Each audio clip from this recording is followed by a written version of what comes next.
Did you know that homosexuality stretches far back into history, across civilizations, cultures, and belief systems? It's a story often untold but undeniably rich. Let's unravel this thread from ancient civilizations to see how they viewed same-sex relationships, practices, and identities. You may be surprised at what we discover. Let's start in ancient Mesopotamia. The earliest recorded evidence of same-sex relationships can be traced to this cradle of civilization. In their oldest texts, such as the Epic of Gilgamesh, there are subtle undertones that suggest male friendships may have surpassed mere camaraderie. While interpretations vary, many scholars note that there was no condemnation of same-sex intimacy. Temples in Mesopotamia not only housed gods, but also their servants, including priests and priestesses of ambiguous or non-binary gender identities. This was seen as sacred, not taboo. Moving to ancient Egypt, the case of Pharaoh Neferkar and his general Sassanett dramatically stands out. Their love story has been subject to debate, but written narratives exist of Sassanett secretly visiting Neferkar. Were these mere acts of loyalty or something deeper? Egyptologists suggest this could be one of the earliest depictions of same-sex intimacy among leaders. Moreover, depictions of paired male gods in tight embrace further suggest tolerance, possibly even admiration. Next stop, ancient Greece. Most people are somewhat aware of Greece's more open attitude toward homosexuality. Relationships between older men and younger males, often termed pederasty, were not only common but socially endorsed as a phase of mentorship and growth. Figures like Plato wrote extensively about male love, with works such as Symposium, engaging in thoughtful dialogues about love and relationships beyond binaries. It's fascinating how the Greeks celebrated these bonds as philosophical and even spiritual journeys. Onward to ancient Rome, where things take a slightly intriguing turn. Romans adopted many Greek ideologies, but with their own unique twist. Emperor Hadrian's love for Antinous was legendary. History immortalized Antinous, not just in writing, but also through statues and inscriptions. He was considered the de facto Roman god posthumously. However, Roman society emphasized societal roles more strictly. While men engaging with younger or lower-class partners was acceptable, relationships between equals sparked criticism. Here, personal love clashed with political optics. Let's traverse to Asia, Japan specifically, during the era of samurais.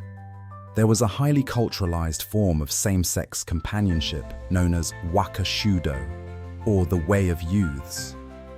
This practice intertwined with both mentorship and intimacy, emphasizing loyalty and emotional depth. Similarly, in China's Han Dynasty, Emperor Ai and his male lover, Dongxian, were publicly noted. Stories like the cut sleeve exemplify tenderness between male lovers during an era when heterosexuality dominated formal family structures. Even in the Americas, we find indigenous two-spirit identities deeply revered among Native American cultures. Far from being marginalized, individuals embodying both masculine and feminine traits were often spiritual leaders, healers, and keepers of cultural wisdom. Homosexuality within this framework wasn't singled out or stigmatized, but instead seen as an element of humanity's spectrum. In South Asia, let's not forget India. Ancient Sanskrit texts, including the Kama Sutra, allude positively to diverse sexualities.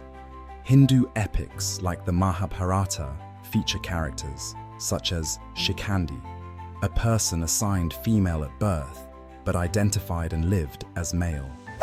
Moreover, some deities, such as Ardhanarishvara, represent intersexual or dual-gender aspects, blending male and female traits as divine balance. Of course, not all civilizations viewed homosexuality positively. As organized religions emerged and gained dominance, tides shifted. During the rise of Christianity and Islam, scriptural interpretations began sidelining same-sex love, often tying it to sinfulness or social deviance. The Middle Ages became a stark turning point where open acceptance turned to persecution. But even then, homosexuality persisted, weaving itself quietly into art, poetry, and underground cultures. So, why is understanding this history important? Because it reminds us that what is often seen as contemporary, LGBTQ+ rights and issues, has deeply historical roots. Homosexuality wasn't always taboo. In many societies, it thrived, bringing richness to cultural tapestries. This is more than a story about humanity. It's about reclamation, acknowledgement, and celebration. Stay tuned because history holds more secrets yet to be uncovered. As early as 1700 BCE, we find recorded evidence of homosexual relationships. The Code of Hammurabi, a Babylonian legal text, subtly references same-sex acts. Remarkably, homosexuality wasn't outright condemned. Sometimes it was even acknowledged in ritualistic settings. It was woven into the fabric of daily life, but details were always shrouded in nuance. Flash forward to ancient Greece, one of the most famous focal points for homosexual relationships in history. In this society, same-sex love wasn't taboo. It was a shared cultural experience often celebrated in art and literature. The relationships between older men and younger males, often mentors and protégés, were considered a way to impart wisdom and societal values. Some of the most prominent figures like Socrates and Alexander the Great are believed to have engaged in such relationships. However, it's important to note that love between women in ancient Greece was largely ignored in historical records, reflecting a male-dominated narrative. On to the Roman Empire, where attitudes towards homosexuality were somewhat more complicated. Romans distinguished between socially acceptable and unacceptable relationships based on power dynamics, class, and the role each person played. Dominance was key. The status of the penetrating partner often dictated the acceptability of the act. It wasn't necessarily about gender, but rather about control and social hierarchy. Homosexuality was acknowledged, but it carried specific, often restrictive labels in this empire. As we step into the shadows of the Middle Ages, we find that homosexual relationships were far less documented, and attitudes shifted severely. Early Christian doctrines labeled same-sex love as sinful. Medieval laws harshly punished homosexual acts, branding them unnatural and an affront to divine will. Public trials, executions, and social ostracization became the harsh reality. Yet, even within this